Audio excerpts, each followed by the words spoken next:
स्वागत साथियों आप सभी का आपके अपने प्यारे multipurpose channel success Shaktimaan the journey of emissions में। जैसा कि आप सभी लोग जानते हैं कि हमारे यहाँ पर CSL का जो पूरा मैथ का क्रैश कोर्स चल रहा है, मैथ का एक महायुद्ध चल रहा है और वहाँ पे हम पढ़ रहे हैं अपना नंबर सिस्टम। तो नंबर सिस्टम की हमारी 2 क्लासेस हो चुकी हैं और पिछली वाली क्लास में हमने आपको सीट दी थी कि आप नंबर सिस्टम की सीट लगाएंगे और उसमें शायद हम आपको 2 क्वेश्चन करा भी चुके थे। तो जो बचे हुए क्वेश्चन थे सीट के वो हम आज डिस्कस करेंगे उनमें से कुछ क्वेश्चन को। तो ये बढ़िया क्वेश्चन है ये नंबर सिस्टम के, और जो भी हमने आपको क्लासिफिकेशन ऑफ नंबर्स में पढ़ाया था, संख्याओं के वर्गीकरण के बारे में पढ़ाया था, जितनी प्रकार की संख्याएं होती हैं, तो उनसे संबंधित जितने भी क्वेश्चन आपके बनते हैं वो इस सीट में दिए गए हैं। और आगे नंबर सिस्टम के और भी हम चीज़ों को समझेंगे और फिर उनकी सीट लगाएंगे। तो आज की जो हमारी जो वीडियो है, ये आज का जो हमारी क्लास है वो सीट सॉल्यूशन फर्स्ट है, यानी कि हम पहली सीट का सॉल्यूशन यहाँ पे देखेंगे। 2 क्वेश्चन चूंकि हमारे पहले ही हो चुके थे, तो आज हम बात करते हैं अपने क्वेश्चन नंबर 3 की। तो यहाँ पे बात लिखी हुई है, पहला क्वेश्चन खैर आपका अंग्रेजी में ही है, आगे जो क्वेश्चन होंगे वो दोनों भाषाओं में होंगे, अंग्रेजी में और हिंदी में। तो पहला स्टेटमेंट क्या पूछा गया है, इसमें क्वेश्चन में पूछा गया है which one of the following is correct, मतलब निम्नलिखित जो 4 यहाँ पे स्टेटमेंट दिए गए हैं इनमें से कौन सा आपका करेक्ट है। तो पहले ऑप्शन को पढ़ते हैं, decimal expansion of a rational number, decimal expansion of a rational number is terminating. तो पहले तो आपको जैसे ही आपका रेशनल नंबर आता है तो तुरंत आपको ध्यान आ जाना चाहिए कि रेशनल नंबर क्या होते हैं। तो रेशनल नंबर यानी वो संख्याएं जिनको P/Q के फॉर्म में लिखा जा सकता है वो रेशनल नंबर कहलाते हैं। लेकिन रेशनल नंबर आपके दोनों प्रकार हो सकते हैं, यानी कि ये आपके टर्मिनेटिंग भी हो सकते हैं और आपके नॉन टर्मिनेटिंग भी हो सकते हैं। तो टर्मिनेटिंग और नॉन टर्मिनेटिंग का मतलब आपको पता है, यानी कि टर्मिनेटिंग मतलब खत्म, दशमलव के बाद जो संख्या आती है उनका आना खत्म हो जाता है तो वो टर्मिनेटिंग हो। जैसे हमने यहाँ पे लिख दिया 6.5, तो यहाँ पे दशमलव के आगे कुछ नहीं है, मतलब दशमलव एक निश्चित लिमिट तक है, तो ये आपके टर्मिनेटिंग है, मतलब खत्म। और यही नॉन टर्मिनेटिंग की बात करें, जैसे लिख दिया 0.666, तो ये भी 2/3, मतलब कि एक तरीके से इसको भी P/Q के फॉर्म में लिखा जा सकता है। तो यानी कि जो रेशनल नंबर होते हैं ये टर्मिनेटिंग भी हो सकते हैं, नॉन टर्मिनेटिंग भी हो सकते हैं। अब जो पहला वाला ऑप्शन था यहाँ पे लिखा है decimal expansion of a rational number is terminating. अब लेकिन हमेशा टर्मिनेटिंग तो नहीं होते, तो पहला ऑप्शन गलत है, ठीक है, हमेशा नहीं हो सकते, नॉन टर्मिनेटिंग भी हो सकते हैं। और आधी अधूरी बात लिखी हुई है यहाँ पे। दूसरे ऑप्शन की बात करें, decimal expansion of a rational number is non terminating. Non terminating तो होगा बट रिपीटेटिंग होगा। कैसा होगा? रिपीटेटिंग, क्योंकि यहाँ पे आप जैसे हमने ये वाला एग्जांपल लिया था तो 0.666 आ रहा था, इसको हम P/Q के फॉर्मेट 2/3 के रूप में लिख सकते हैं। तो यानी कि एक रिपीटेशन चल रहा था, जो 6 का बार बार रिपीट हो रहा था। तो यहाँ पर भी आधी अधूरी बात लिखी है, तो बी ऑप्शन भी कैसा हो गया? गलत हो गया। अब तीसरे ऑप्शन की बात करें, decimal expansion of an irrational number, irrational number जिनको P/Q के फॉर्म में नहीं लिखा जा सकता, जैसे लिख दिया √2, ठीक है, 3√7, ये सब संख्या आपकी 3√7/2, ये सारी संख्याएं आपकी क्या है? इरेशनल, यानी कि अपरिमेय संख्या है। क्या है ये? अपरिमेय संख्या है। और अपरिमेय संख्याओं को जब हम करते हैं तो ये irrational number is non terminating, क्योंकि अब अपरिमेय संख्याओं का मतलब ही होता है कि P/Q के फॉर्म में नहीं लिख सकते हैं। और जब इनका हम डिवाइड करते हैं, जैसे हमने यहाँ पे कोई संख्या ली √2 का अगर हम इसको सॉल्व करेंगे तो 1.4142 और ऐसी आपकी अनंत तक चली जाएगी। और ये यहाँ पे इनका कोई रिपीटिशन भी नहीं होगा, यहाँ पर इनका कोई रिपीटेशन भी नहीं होगा, तो ये और कहीं खत्म भी नहीं होगी। तो ये नॉन टर्मिनेटिंग के साथ साथ ये क्या है? नॉन रिपीटिंग भी है। तो जो ऑप्शन डी है आपका वो बिल्कुल करेक्ट है। बात समझ में आ गई? चलिए बढ़ते हैं नेक्स्ट क्वेश्चन नंबर 2 की तरफ, क्वेश्चन नंबर 4 की ओर। तो 4 क्या है? ध्यान से पढ़िएगा। 110 तक की सभी विषम आवाज संख्याओं को एक साथ गुणा किया जाता है तो इस गुणनफल का इकाई अंक क्या होगा? तो पहली बात तो यहाँ पे आपको ध्यान रखनी, किसकी बात हो रही है? अभाज्य संख्याओं की। तो अभाज्य संख्या क्या होती हैं? अभाज्य संख्याएं, अभाज्य संख्याओं का मतलब होता है प्राइम नंबर। क्या होता है? Prime number. और प्राइम नंबर, जितनी भी प्राइम नंबर्स होती हैं, जितनी भी आपकी अभाज्य संख्या होती हैं, सभी विषम होती हैं। कैसी होती हैं? सभी विषम होती है, लेकिन किसको छोड़ करके? केवल 2 को छोड़ करके। चाहे आप देख लीजिए, 2 जैसे अभाज्य संख्या है, 3 है, 5 है, 7 है, 11 है, 13 है, 17 है, 19 है, 23 है, इस तरीके से आपकी अभाज्य संख्याएं होती हैं। और मैंने आपको बताया भी था कि किन 1 से लेकर 50 तक कितनी अभाज्य संख्या होती हैं, 1 से लेकर 100 तक कितनी अभाज्य संख्या होती हैं। तो ये जितनी भी आपकी अभाज्य संख्या होती हैं पूरे नंबर में, ठीक है, वो केवल 2 मात्र एक ऐसी संख्या है जो अभाज्य होने के साथ साथ क्या है? समभीय। उसके अलावा जितनी भी आपकी संख्या है सभी विषम संख्या हैं। और आपको बता दें कि जब भी किसी भी विषम संख्या को आपस में जोड़ा जाता है या गुणा किया जाता है तो उनका जो गुणनफल होता है सदैव एक विषम संख्या ही आती है। जैसे आप एग्जाम्पल ले लें, 3 × 5 गुणा कराएंगे तो क्या आएगा, 15 आएगा।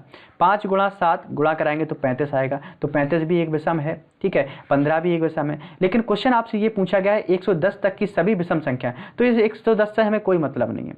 हमें मतलब है अभाज्य संख्याओं को एक साथ गुणा किया जाता है तो गुणनफल में इकाई का अंक क्या होगा, गुणनफल में इकाई का अंक क्या होगा। लेकिन यहाँ पे ध्यान रखना विषम की बात हो रही है, तो यानी कि इस वाले क्वेश्चन में हम 2 को ऐड नहीं करेंगे, 2 को इंक्लूड नहीं किया जाएगा, क्योंकि 2 आपकी एक सम अभाज्य संख्या है। तो संख्याएं हमारी जो स्टार्ट होंगी वो 3 से स्टार्ट होंगी। कहाँ से स्टार्ट होंगी, 3 से स्टार्ट होंगी।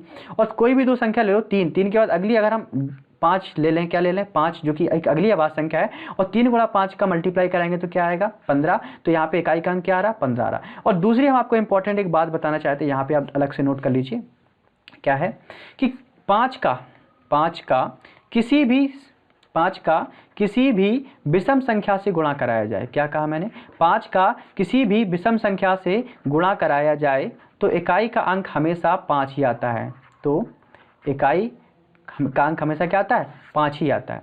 मैंने क्या कहा कि 5 का अगर किसी भी विषम संख्या के साथ गुणा कराया जाए तो इकाई का अंक हमेशा 5 आता है। और 5 का अगर हम किसी सम संख्या से गुणा कराएं, 5 का अगर हम किसी सम संख्या से गुणा कराएं तो जो इकाई का अंक है वो एक हमेशा 0 आता है। क्या आता है, 0 आता है। मैं इसको हटा दे रहा हूँ, आप एक बार ध्यान, मैं दोबारा एक बार बोल दे रहा हूँ, आप इसको लिख लें क्योंकि मैं हटा रहा हूँ और चीज़ें भी समझानी है। तो सम संख्याओं की बात करें, इकाई जब 5 का गुणा किसी सम संख्या के साथ कराया जाता है तो इकाई का अंक हमेशा 0 आता है। और 5 का गुणा जब किसी विषम संख्या के साथ कराया जाता है तो इकाई का अंक हमेशा क्या आता है, 5 आता है। ठीक है, अब देख लीजिए थोड़ा यहाँ पे, जैसे हमने एग्जाम्पल के रूप में लिया, 5 का गुणा हम एक सम संख्या 2 से कराएं तो क्या आया, 10 आया। 5 का गुणा 4 से कराएं तो क्या आया, 20 आया। 5 का गुणा 8 से कराएं तो क्या आया, 40 आया। तो आप सभी में देखिए ये 0 0 0 क्या आ रहा है, 0, कि 5 का गुणा सम इकाई का अंक 0 और 5 गुणा विषम इकाई का अंक 5, क्या आएगा, 5 आएगा। तो जैसे हम 5 का गुणा यहाँ पे कराएं 5 से तो 5 25, 5 का गुणा कराएं हम 9 से तो 45, तो सब में क्या आ रहा, 5 आ रहा। बात समझ में आ गई। तो यहाँ पे सभी विषम संख्याओं अभाज्य संख्याओं की बात हो रही है और सभी अभाज्य संख्याएं 2 को छोड़कर आपकी विषम ही होती है, तो इनमें इकाई का अंक क्या होगा, 5 होगा। बात समझ में आ गई। बहुत ही अच्छी तरीके से आपको ये क्वेश्चन समझाया है। तो आप जब आप ये सीट लगा लें, क्योंकि ये जो सीट आपकी नंबर बेस्ड नंबर सिस्टम के जो हमने क्लासिफिकेशन ऑफ नंबर्स पढ़ाया है, संख्याओं का वर्गीकरण जो पढ़ा है उस पर डिपेंड है।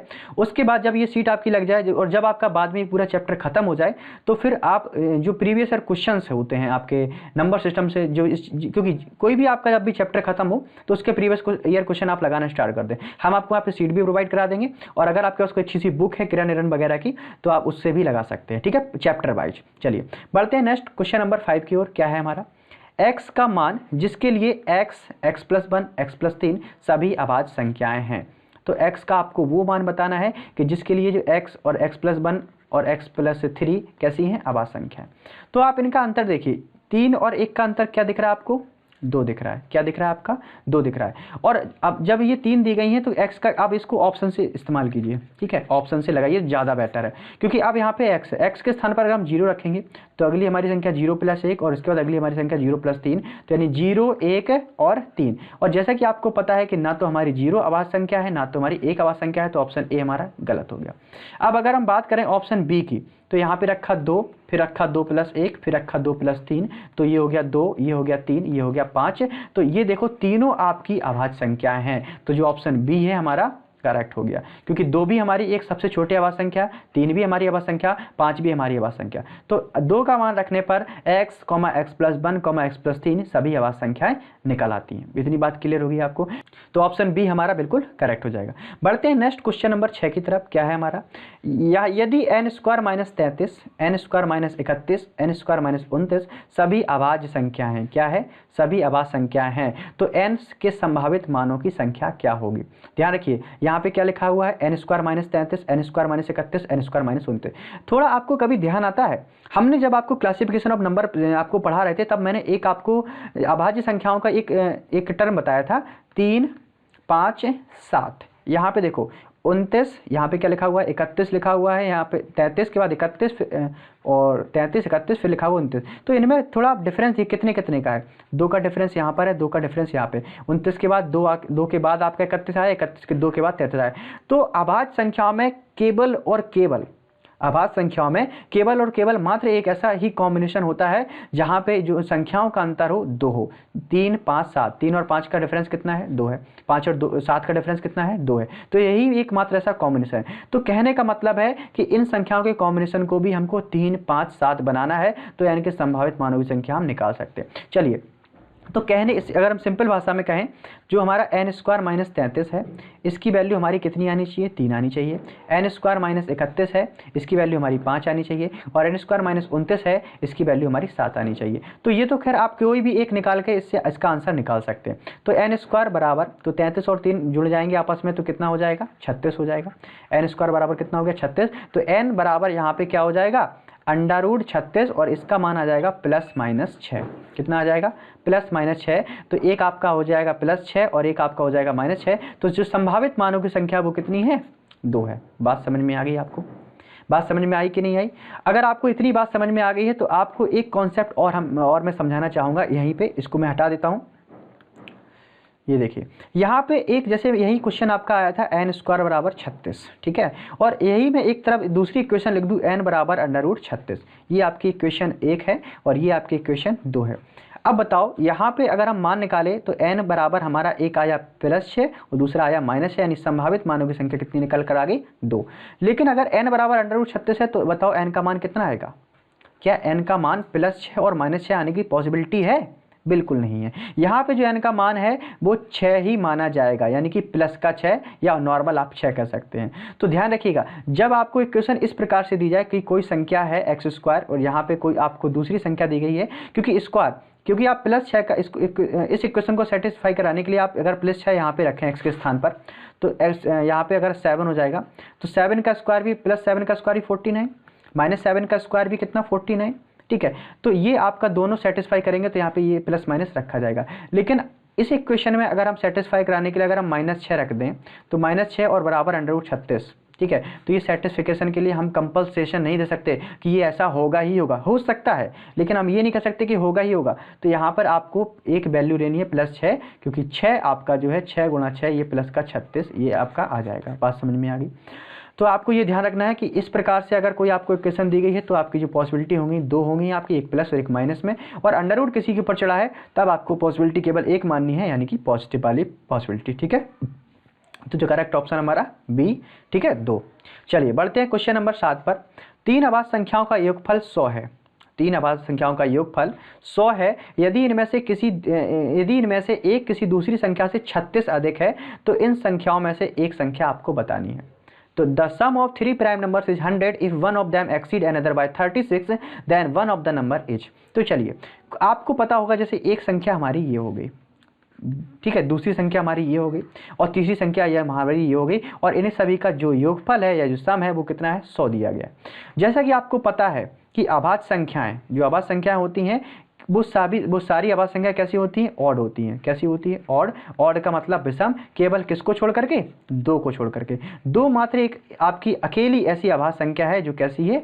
सम है। बात समझ में आ गई? और आपको पता है कि कोई भी 3 अगर विषम नंबर जोड़े जाएं, कोई भी 3 अगर आप ऑड नंबर्स को जोड़ें तो उनका जो योगफल आता है वो हमेशा कैसा आता है? ऑड ही आता है। कैसा आता है? ऑड ही आता है। चाहे आप एग्जाम्पल ग्रुप में लें, जैसे हमने एक संख्या ली यहाँ पे 3, एक संख्या ली 5, एक संख्या ली 7, तो 5, 3, 8, इनका सम तो 8 आ गया, और अगली जब आप विषम संख्या जोड़ेंगे तो इनका आ जाएगा 15, जो भी एक क्या है? विषम संख्या है। आप इसी प्रकार से कई एग्जाम्पल लेकर देख सकते हैं कि किन्हीं भी 3 विषम संख्या का योगफल हमेशा विषम संख्या ही आती है। लेकिन थोड़ा अगर आप क्वेश्चन पे नजर डालें, क्वेश्चन में क्या लिखा हुआ है कि 3 आपकी जो अभाज्य संख्याएं हैं और उनका योग कितना दिया गया है? 100 दिया गया है। इसका मतलब ये है कि 3 अभाज्य संख्याएं, और अभाज्य संख्याएं सभी कैसी होती है? सम होती हैं, सभी विषम होती हैं, लेकिन एक ऐसी अभाज्य संख्या होती है जो सम होती है, वो है 2। तो कहने का मतलब है 3 संख्याएं जोड़ी जा रही हैं तो कहीं ना कहीं इनमें से एक ऐसी संख्या होगी जो आपकी क्या होगी? 2 होगी, क्योंकि तभी इनका जो योगफल है, तभी जो तीनों संख्याओं का योगफल है वो 100 होगा, यानी कि एक इवन नंबर होगा। क्या होगा? इवन नंबर होगा। तो यहाँ पर अगर हम 2 पुट कर दें, क्या कर दें? 2 पुट कर दिया हमने। अब कहने का मतलब है, और यहाँ पे इन दोनों का जो डिफरेंस दिया गया है 36 दिया है, तो अगर एक संख्या को हम x मान लें, क्या मान लें? x, तो अगली संख्या हम कितना मानना पड़ेगा? x + 36, क्योंकि इन दोनों का डिफरेंस कितना है? 36 है, और तीसरी संख्या हमने 2 मान ही ली है, और ये बराबर क्या हो गया? 100 हो गया। तो यहाँ पे थोड़ा देखें आप x प्लस एक्स, तो ये हो जाएगा 2x, और 36 और 2 को जोड़ें तो हो जाएगा 38 बराबर 100।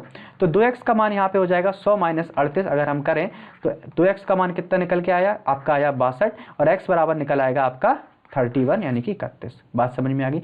तो यानी कि एक संख्या आपकी 31 निकल कर आ गई, और दूसरी संख्या अगर हम निकालें, दूसरी संख्या निकालें तो यहाँ पे 31 में अगर हम 36 जोड़ दें तो दूसरी संख्या हमारी कितनी निकल के आ जाएगी, 67। तो एक संख्या आपकी 31 है, दूसरी 67 है, और तीसरी संख्या आपकी 2 है, और इन तीनों को जोड़ेंगे तब हमारा आंसर कितना आएगा, 100 आएगा। तो अब 2 तो हमारा है नहीं कहीं पे, और यहाँ पे आप इसमें ना ही आपका 31 कहीं है, ना ही आपका 67 कहीं है, तो जो ऑप्शन डी है यानी कि नन ऑफ दीज बिल्कुल करेक्ट है। बात क्लियर हो गई यहाँ पे, ठीक है। बढ़ते हैं अपने नेक्स्ट क्वेश्चन नंबर 8 की तरफ। क्वेश्चन नंबर 8 है हमारा, यहाँ पे आपको consider the statements, consider the following statement. 2 statement दिए गए हैं, 2 लगातार पूर्णांकों में से एक सम है। अब यहाँ पे थोड़ा हम कलर चेंज कर लेते हैं पेन का। ये देखो यहाँ पे क्या लिखा हुआ है, 2 लगातार पूर्णांकों में से एक सम है। 2 लगातार पूर्णांक, पूर्णांक क्या होते हैं, आपके पॉजिटिव भी हो सकते हैं और आपके नेगेटिव भी हो सकते हैं। जैसे हमने लिख दिया 1 2 3 4, -1 -2 -3 -4। तो थोड़ा आप अगर ध्यान देखें कि पहली संख्या 1 अगर विषम आ रही है तो अगली संख्या सम आ रही है, 1 के बाद 2। फिर अगर 3 आपकी अगर विषम आ रही है तो इसके बाद अगली संख्या 4 आपकी क्या आ रही है, सम आ रही। तो कहीं ना कहीं एक एक का जैसे ही हम आगे बढ़ते हैं, अल्टरनेट आगे बढ़ते हैं तो कंटिन्यूस बढ़ते हैं, तो एक संख्या सम होती है, दूसरी संख्या विषम होती है। तो ये जो पहली बात कही जा रही है, 2 लगातार पूर्णांकों में से कम एक सम है, बिल्कुल सही बात है, एक सम है अगली विषम है। अब दूसरा स्टेटमेंट पढ़िए, विषम पूर्णांक का वर्ग 8n + 1 के रूप का है कि नहीं है। चलिए तो यहाँ पे सबसे पहले हम एग्जाम्पल से देखते हैं कि क्या ये बात बिल्कुल सही है। कोई भी एक आप विषम संख्या ले लो, जैसे हमने एक यहाँ पे विषम संख्या ले ली 5, क्या ले ली 5, और 5 का अगर हम वर्ग करेंगे तो यानी कितना आ जाएगा, 25 आ जाएगा। और क्या 25 को 8n + 1 के फॉर्मेट में लिखा जा सकता है, बिल्कुल लिखा जा सकता है। 8 × 3 + 1 यानी कि 24 + 1 बराबर 25 लिखा जा सकता है। तो बिल्कुल सही बात है। कोई एक इसको प्रूव करने के लिए कोई एक आप दूसरा ऑड नंबर ले लें, जैसे हमने यहाँ पे ले लिया, आपने यहाँ पे ले लिया 11, ठीक है, 11 का स्क्वायर। 11 का स्क्वायर कितना होता है, 121। कि इसको किस फॉर्मेट में लिख सकते हैं, यहाँ पे अगर हम लिखें 8 × 15 और +1, ठीक है, 8 × 15 + 1, 15 × 120 और 1 121, ठीक है। तो ये कहने का मतलब है, ये जो दूसरी बात है ये भी सही है कि विषम पूर्णांकों का वर्ग 8n + 1 के रूप में लिखा जा सकता है। तो जो ऑप्शन सी है हमारा करेक्ट है, यानी 1 और 2 दोनों स्टेटमेंट हमारे बिल्कुल करेक्ट है। बात समझ में आ गई। चलिए बढ़ते हैं अपने क्वेश्चन नंबर 9 की तरफ। क्वेश्चन नंबर 9 क्या है, थोड़ा ध्यान से पढ़िएगा, पढ़िए ध्यान से। तो क्वेश्चन नंबर 9 में हमारा लिखा हुआ है, निम्नलिखित में से किस परमेय संख्या में अशांत पुनरावृत्ति दशमलव है। अशांत पुनरावृत्ति दशमलव को आप ऐसे हिंदी में ना समझे तो यहाँ पे देखो, non terminating repeating decimal, non terminating repeating decimal. अभी हाल मैंने आपको डेसिमल के बारे में जब मैं आपको पढ़ा रहा था, तो डेसिमल आपके 2 प्रकार के होते हैं, एक तो आपका होता है टर्मिनेटिंग, दूसरा आपका होता है नॉन टर्मिनेटिंग, ठीक है। एक आपका टर्मिनेटिंग होता है, दूसरा आपका नॉन टर्मिनेटिंग होता है। लेकिन नॉन टर्मिनेटिंग भी 2 प्रकार के होते हैं, एक होता है रिपीटेटिव नॉन टर्मिनेटिंग और एक होता है non repetitive non terminating, non repetitive, ठीक है। अब टर्मिनेटिंग का मतलब ये होता है जिसकी कोई फिक्स वैल्यू, जैसे हमने यहाँ पे लिख दिया 2.3, 4.6, ये सब आपके क्या है, टर्मिनेटिंग, मतलब कहीं ना कहीं पे खत्म हो रहे हैं। और रिपीटेटिव की बात करें, जैसे हमने यहाँ पे लिख दिया 0.66666, ये क्या है, नॉन कभी ना खत्म होने वाली वैल्यू तो है, लेकिन क्या हो रही है, रिपीट हो रही है। और नॉन रिपीटिंग की बात करें, जैसे हमने यहाँ पे लिख दिया √2 का मान लिख दिया 1.4142, ये कभी रिपीट भी नहीं होगी और कभी खत्म भी नहीं होगी। तो ये नॉन टर्मिनेटिंग नॉन रिपीटेटिव। बात समझ में आ गई आपको। चलिए अब यहाँ पे ऑप्शन दिए गए हैं, ध्यान रखिएगा। और एक यहाँ पे इंपॉर्टेंट बात देखो कि जब भी किसी भी संख्या में, जब भी किसी भी संख्या में 2 से भाग किया जाता है, 2 से भाग किया जाता है, 2 से भाग किया जाता है, तो हमेशा आंसर टर्मिनेटिंग आता है। क्या आता है, हमेशा आंसर टर्मिनेटिंग आता है। चाहे इस संसार की जितनी भी संख्याएं हैं उसमें अगर आप 2 का भाग करेंगे, चाहे आपकी सम हो, चाहे आपकी विषम हो, चाहे आपकी भाज्य हो, चाहे आपकी अभाज्य हो, अगर आप उसमें 2 से भाग कर रहे हैं तो जो आंसर आएगा वो आपका टर्मिनेटिंग ही आएगा, ठीक है। जैसे एग्जाम्पल के रूप में हम यहाँ पे आपके कोई यहाँ पे एग्जाम्पल लेते हैं, जैसे हमने यहाँ पे ले लिया 5 का 2 में भाग करेंगे तो 2.5 आएगा। आप कोई दूसरा एग्जाम्पल, जैसे हमने यहाँ पे ले लिया 15, 2 का भाग करेंगे तो 7.5 आएगा। तो ये देख रहे हैं कोई ना कोई इनकी फिक्स वैल्यू है और कहीं ना कहीं दशमलव के बाद जाकर खत्म हो जाती है। तो 2 का किसी में भी भाग करते हैं तो क्या आता है, टर्मिनेटिंग आता है। तो इसका मतलब है, और क्वेश्चन हमारा पूछा गया है नॉन टर्मिनेटिंग बट रिपीटिंग, ठीक है, नॉन टर्मिनेटिंग बट रिंग। तो पहले तो हमें टर्मिनेटिंग को ही अवॉइड करना पड़ेगा। तो जहाँ जहाँ पर 2 की पावर होगी या 2 साथ में आएगा वो आपका क्या वो आपका टर्मिनेटिंग हो जाएगा। और ये पहला आपको चीज़ बिल्कुल याद रखनी है और इसको आप कहीं पर नोट डाउन कर लीजिए, ठीक है। चलिए अब इस वाले पार्ट को थोड़ा हम यहाँ पे हटा रहे हैं, ये आपने लिख तो लिया ही होगा। अब हम बात करते हैं यहाँ पे आपको एक और संख्या, पहला स्टेटमेंट आपको ये लिख लेना है और दूसरा स्टेटमेंट हम आपको यहाँ पे बता रहे हैं 5। एक संख्या होती है 5, क्योंकि 5 का आप जब भी किसी में भाग करते हैं, 5 का जब भी किसी में भाग करते हैं तो भी आपका क्या आता है, टर्मिनेटिंग आता है। तब भी आपका क्या आता है, टर्मिनेटिंग आता है। जैसे कि 5 और 5 का अगर हम किसी सम संख्या में गुणा कराएं, अभी यार पीछे हमने बताया था 5 का जब किसी सम संख्या में गुणा कराया जाता था तो संख्या आपकी कैसी आती थी, 0। जो इकाई का अंक आता था वो क्या आता था, 0 आता था। क्या आता था, 0 आता था। अब जैसे एग्जाम्पल के रूप में बात करें, यहाँ पे कोई हमने संख्या ले ली 27, उसमें 5 का भाग करेंगे तो 5 25, 2 बचा 5 को 20, आपका ये कैसा है, टर्मिनेटिंग। कोई दूसरा एग्जाम्पल, जैसे हम एक बढ़िया एग्जाम्पल है 77 ले लिया हमने, क्या लिया 77, 5 एकम 5, ठीक है, बचा आपका 2, 5 25 और फिर 2 बचा 5 को 20, ये भी आपका कट गया। तो 5 भी आपको ऐसा ही काम कर रहा है। तो अब आपको करने हैं ऑप्शन चेक, जहाँ पर भी आपका 2 और 5 आएगा और जिसका आप डिवाइड करेंगे तो क्वेश्चन तो आपका टर्मिनेटिंग हो जाएगा। तो लेकिन हमको निकालना क्या है, हमको निकालना है नॉन टर्मिनेटिंग। तो थोड़ा ऑप्शन पे नजर डालिए, यहाँ पे लिखा हुआ है 1600, 1600 मतलब यहाँ पे 16 गुणा 100 ऐसे करेंगे और 100 तो आपका ये ऑलरेडी ये आपका टर्मिनेट कर देगा, क्योंकि जितना 2 जीरो लगा है तो 2 पॉइंट बाद हम दशमलव खिसका देंगे। 16 भी आपका क्या है, 2 गुणा 2 की पावर 4, 2 दूनी 4 दूनी 8 दूनी 16। तो यानी कि ये अगर इसको सॉल्व करेंगे तो भी हमारा टर्मिनेटिंग आएगा, यानी ऑप्शन ए बिल्कुल गलत है। इसी प्रकार से बी की बात करें तो यहाँ पे लिखा है 8 और 8 का मतलब होता है 2 की पावर 3, तो ये भी आपका 2 से कटेगा तो ये भी टर्मिनेटिंग ला देगा, तो यानी कि ये ऑप्शन भी कैसा हो जाएगा, गलत हो जाएगा। तीसरे ऑप्शन की बात करें तो यहाँ पर भी देखो 5 आ गया और 5 का और यहाँ पे 0 है भी है, 2 भी है, इससे जब हम डिवाइड करेंगे तो ये भी क्या कर देगा, आपका टर्मिनेट कर देगा, ये भी टर्मिनेटिंग है, तो ये ऑप्शन भी गलत है। अब बचा आपका ऑप्शन डी 17/6, क्योंकि 17/6 ऑप्शन तो एक ही बचा तो यही सही होगा, लेकिन खैर आपको निकालना हो तो 6 का अगर हम फैक्टर करेंगे तो 2 गुणा 3, जब 17 में 2 का भाग करेंगे तब तो आपका टर्मिनेटिंग आ जाएगा, लेकिन आपका जो 3 है ना, ये जब 3 का इसमें डिवाइड करेंगे तो नॉन टर्मिनेटिंग रिपीटिंग डेसिमल आपका आएगा, कहीं ना कहीं ये रिपीट हो जाएगा। तो ऑप्शन जो बी डी है हमारा बिल्कुल करेक्ट हो जाएगा। बात इतनी समझ में आ गई आपको, तो ऑप्शन डी बिल्कुल करेक्ट है। चलिए बढ़ते हैं क्वेश्चन नंबर 10 की तरफ। क्वेश्चन नंबर 10 थोड़ा ध्यान से देखिएगा, क्या लिखा हुआ है, 2 पूर्णांक, एक आपका p है दूसरा आपका q है, जो कि सापेक्षता अभाज्य हैं और निम्नलिखित कथनों पर विचार कीजिए। सापेक्षता आवाज, सह अपेक्षता आवाज को कहा जाता है सह आवाज। क्या कहा जाता है, सह आवाज। सह आवाज को दूसरी भाषा में हम यहाँ पे ये देखो लिखा हुआ है रिलेटिवली प्राइम। क्या लिखा हुआ है, रिलेटिवली प्राइम। रिलेटिवली प्राइम हो उसी को कहा जाता है आपका को प्राइम, ठीक है। चाहे आपका रिलेटिवली प्राइम हो चाहे आपका को प्राइम हो, दोनों का मतलब क्या होता है, सह आवाज। अब पहला क्वेश्चन पढ़िएगा, क्या लिखा हुआ है, p और q दोनों आवाज संख्याएं हो सकती हैं। अब यहाँ पे एग्जाम्पल देखो, सबसे बढ़िया समझने का तरीका होता है एग्जाम्पल रख के देखिए।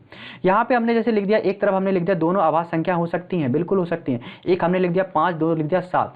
और आपको पता है सह आवाज संख्या क्या होती है, जो कोई भी एक ऐसी संख्या जो दोनों को ना काटे, ठीक है, जो दो अतोभिक संख्या आवाज संख्या कहलाएंगी। तो दूसरी सिंपल भाषा में जिनका मासा क्या हो, एक हो, यानी कोई भी ऐसी संख्या नहीं हो जो इन दोनों को काट सके, तो वो दोनों संख्याएं आपकी सहआवाज यानी कि को प्राइम यानी कि रिलेटिवली प्राइम कहलाएंगी। अब 5 और 7 है, क्या कोई एक ऐसी संख्या जो 5 और 7 दोनों को काटती हो, कोई भी ऐसी संख्या नहीं है। केवल एक मात्र अकेले संख्या 1 अकेली संख्या है जो 5 को भी काटती है 7 को भी काटती है, क्योंकि 1 तो सभी को काटती है, ठीक है। तो ये भी, और दोनों कैसी आपकी अभाज्य हैं। तो यहाँ पे पूछा हो सकती हैं, बिल्कुल हो सकती हैं, तो ऑप्शन ए हमारा करेक्ट है। अब बी को पढ़िए स्टेटमेंट को, p और q दोनों भाज्य संख्या है। भाज्य का मतलब क्या होता है, कंपोजिट नंबर, ठीक है।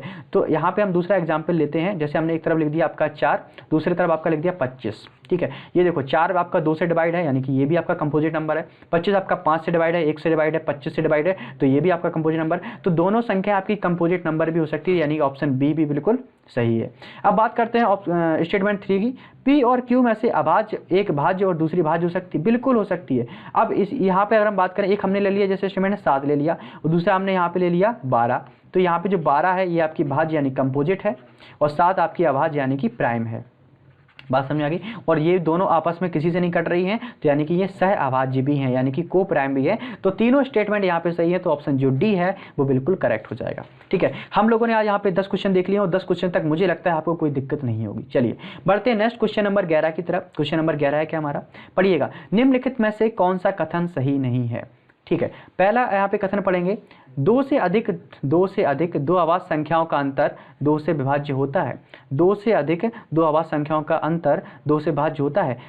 अब 2 से अधिक कोई भी दो आवाज संख्या ले लो, जैसे आपको पता है 2 भी एक आपकी सबसे छोटी आवाज संख्या है। अब 2 से अधिक कोई आवाज संख्या, जैसे हमारी अगली आती है 3, इसके बाद अगली आती है 5, फिर 7, 11, जो भी आपको लेना है कोई भी आप ले सकते हैं। हम यहाँ पे एग्जाम्पल के लिए 5 और 7 ले रहे हैं, ठीक है। और 5 और 7 यहाँ पे पूछा 2 से अधिक दो आवाज संख्याओं का अंतर क्या 2 से भाज्य होता है। अब 5 है और 7 है, इनका बीच का अंतर देखें 2 है, तो 2 क्या 2 से डिवाइड है, बिल्कुल डिवाइड है। अगर कोई आप दूसरा लेना चाहें, जैसे एक हमने यहाँ पे एक आवाज संख्या ले ली आपकी 7, दूसरी आवाज संख्या ले ली हमने 19, और 19 और 7 का डिफरेंस निकाला तो कितना निकला हमारा, 19 और 7 का डिफरेंस निकाला कितना निकला हमारा 12, ठीक है। और क्या 12 2 से डिवाइड है, बिल्कुल डिवाइड है, 6 टाइम आपकी ये डिवाइड हो जाएगी। तो पहला जो स्टेटमेंट है बिल्कुल हमारा करेक्ट है कि 2 से अधिक दो आवाज संख्याओं का अंतर 2 से विभाज्य होता है, ठीक है। दो भिन्न पूर्णांकों m और n और एक आवाज संख्या p के लिए यदि p गुणनफल m गुणा n को विभाजित करता है, तब p या तो m को या n को विभाजित करता है। तो और यहाँ पे हमने एक आवाज संख्या ले ली, अपनी कोई भी आवाज संख्या ले ली जो अभी आप लेना चाहें, ठीक है। हमने यहाँ पे आवाज संख्या कोई भी अपने मन से ले ली, 2 ले लो, आप 2 नहीं लेना चाहें आप 3 ले लो, जो भी आप लेना चाहें। तो यदि p गुणनफल m गुणा n यानी कि 5 गुणा 4 करेंगे तो कितना आ जाएगा, 20 आ जाएगा। तो जो आपकी p कोई भी आप 2 ले लें चाहे 3 ले लें, उनमें से किसी ना किसी एक को डिवाइड करेगी, बिल्कुल करेगी। जैसे हमने 2 ली थी आवाज संख्या, ठीक है, तो ये किसको m को डिवाइड करेगी 2 गुणा 4, ठीक है। तो यानी कि ये जो स्टेटमेंट है आपका बी वाला ऑप्शन बिल्कुल करेक्ट है। अब इसी यहाँ पे हम थर्ड वाले ऑप्शन को देखें, यदि एक संख्या 6n-1 के रूप में है तो और n एक यहाँ पे पॉजिटिव संख्या है, धन पूर्ण संख्या है, तब यह एक आवाज संख्या बिल्कुल नहीं होगी, बिल्कुल नहीं होगी। तो यही स्टेटमेंट हमारा गलत है। कैसे गलत है, क्योंकि यदि आप क्लासिफिकेशन ऑफ नंबर वाले क्लास को देखें, पिछली वाले क्लास मैंने आपको बताया था कि हर आवाज संख्या को 6n-1 के फॉर्मेट में लिखा जा सकता है, 6n-1 के फॉर्मेट में लिखा जाता है। लेकिन इसका मतलब ये बिल्कुल नहीं है कि कोई संख्या अगर 6n-1 के फॉर्मेट में है तो वो एक हमेशा आवाज संख्या होगी, बिल्कुल नहीं है। जैसे उदाहरण के लिए हम एक संख्या ले रहे हैं 35, ठीक है, और 35 को हम 6 गुणा 6-1 यानी 6 36 -1 यानी 35 के रूप में लिख सकते हैं। तो ये भी तो एक 6n-1 का फॉर्मेट हुआ। लेकिन आप थोड़ा 35 संख्या को देखो, क्या ये आवाज संख्या है, नहीं, ये विषम संख्या है और ये भाज्य भी है, ये किसी न किसी से कट रही है। तो यानी कि हर वो संख्या जो 6n-1 के फॉर्मेट में होगी, ये बिल्कुल जरूरी नहीं कि वो आपकी एक अभाज्य संख्या हो। तो ऑप्शन सी हमारा करेक्ट हो जाएगा। और इसमें सही नहीं पूछ रहा तो ऑप्शन सी हमारा यहाँ पे सही नहीं है। अब डी को भी पढ़ लीजिए, 3 आवाज संख्याओं का केवल एक ही ऐसा समुच्चय है जिसमें 2 निकटवर्ती आवाज संख्याओं में 2 का अंतर है, बिल्कुल है। अभी हाल मैंने बताया था 3, 5 और 7, यही मात्र एक ऐसा आवाज संख्या का कॉम्बिनेशन है जिसमें जो संख्याओं का अंतर होता है वो कितना होता है, 2 और 2 होता है। तो ऑप्शन डी भी हमारा करेक्ट है। तो यहाँ पे पूछा था कौन सही नहीं है, तो ऑप्शन सी हमारा सही नहीं है, ठीक है। बढ़ते हैं नेक्स्ट क्वेश्चन नंबर 12 की तरफ। ए बी एक 2 अंकीय अभाज्य संख्या है, ए बी एक 2 अंकीय आवाज संख्या है। अब 2 अंकीय आवाज संख्या कितनी भी हो सकती है। अब स्टार्टिंग से हम बात करें, सबसे पहली जो 2 अंकीय आवाज संख्या हमारी कहाँ से स्टार्ट होती है, 11, 11 के बाद आपका आता है 13, फिर आपका 15, फिर आपका 17, फिर आपका 19, फिर आपका 23। उसी प्रकार से हम आगे बढ़ते चले जाएंगे। 23 के बाद आपकी आती है 29, फिर आपकी आती है 31, फिर आपकी आती है 37, फिर 41, फिर 43, फिर आपकी 47, और आगे बढ़ते चलें। 47 के बाद अगर हम बात करें, फिर आपका आता है 53, 59, और फिर 61, फिर 67, फिर आपकी 71, और आगे बात करें फिर आपका आता है 73, फिर 79, फिर 83, फिर 89 और फिर 97। तो आपको पता है कि 1 से लेकर 100 तक की जो आवाज संख्या वो संख्या उनकी 25 होती है। कितनी होती है, 25। लेकिन यहाँ पे बात की जा रही, अब आप क्वेश्चन पढ़ो, ये हमने पूरी संख्या लिख ली जो 2 अंकों की आवाज संख्या होती है 100 तक। ए बी एक 2 अंकों की आवाज संख्या है, बिल्कुल सही बात है। पता नहीं इनमें से ए बी कौन है, ये हमने अभी तो हम आपको लिख के बता रहे हैं, लेकिन जब आपकी प्रैक्टिस हो जाएगी तो ये चीज़ें जो हम आपको यहाँ लिख कर बता रहे हैं ये आपको मन में अपने कैलकुलेट करनी है, जिससे हमारा क्वेश्चन जल्दी से जल्दी सॉल्व हो सके। तो ए बी एक जो 2 अंकीय आवाज संख्या है जहाँ पर ए और बी बराबर नहीं है। तो ए और बी बराबर नहीं है तो यानी कि अब हमको क्या करना है, जो ऑप्शन दिए गए हैं इनको एलिमिनेट करना है। तो यहाँ पर जो 11 लिखा है, क्योंकि यहाँ पर ए का मान भी 1 है और बी का मान भी 1 है, तो यानी इस वाली आवाज संख्या को हम इस्तेमाल नहीं करेंगे, ठीक है, इस वाली आवाज संख्या को इस्तेमाल हम नहीं करेंगे, ठीक है। अब हम आगे बढ़ते हैं। ये देखो यहाँ पे पूछे यदि ए बी को विपरीत किया जाता है, विपरीत मतलब पलट दिया जाता है। जैसे यहाँ पे लिखा है 13 और 13 को अगर हम पलट दें तो ये हो जाएगा 31। तो तो प्राप्त संख्या जो BA भी है वो भी एक अभाज्य संख्या प्राप्त होनी चाहिए, वो भी एक अभाज्य संख्या प्राप्त होनी चाहिए। तो ऐसी संख्याओं का योग आपको पूछा है। तो थोड़ा अब आप ऑप्शन यहाँ पे जितने भी हमने आपको अभाज्य संख्याएं लिखी हैं इनको देखिए। एक आपका 13 है और 13 का अगर हम उल्टा करें 31 भी आपकी अभाज्य संख्या है। तो यानी कि ये दो संख्या हमारी ले सकते हैं हम लोग। आगे बढ़ते चलें। उसके बाद अगर हम बात करें 17 की, तो 17 का उल्टा करें हम कितना 71, तो एक आपकी 17 और 17 का उल्टा 71, ये भी आपकी पलटने पर एक अभाज्य संख्या बन रही है। एक 19 की बात करें, 19 के बाद 91 आपका करता है 7 की टेबल से और 13 की टेबल से, तो ये नहीं ले सकते। 23 का उल्टा अगर हम करें 32, तो ये तो आपका 2 से डिवाइड है, इसको भी नहीं ले सकते। 29 का उल्टा करें 92, तो ये भी नहीं ले सकते। कहीं पर आपको दिख रही 92? नहीं दिख रही। 37 का उल्टा अगर हम करें 73, 37 और 37 का उल्टा हो गया 73, ये भी आपकी ऐसी अभाज्य संख्या जिनको पलटने पर बनने वाली संख्या भी अभाज्य संख्या होती है। 41 का उल्टा करें 14, ये भी नहीं ले सकते। 43 का उल्टा करें 34, ये भी डिविजिबल है। 74 47 का उल्टा ये भी नहीं सकते।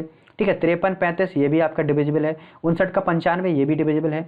और 61 का 16 ये भी डिविजिबल है। 67 का 76 ये भी। 79 का 97 बिल्कुल है।